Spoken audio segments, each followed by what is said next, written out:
Alright guys, we're back with another technical video. Today I'll be going through your question, answering it, and hopefully you find your solution that you need. Guys, remember to stay just a little bit crazy like me, and hopefully you get to that resolution. Now, let's continue on to the video.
And that's it guys. I hope the video helped find that resolution you were looking for.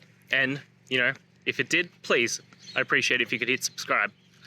Until next time guys, that you need more technical help, I hope you have a good one. Cheers.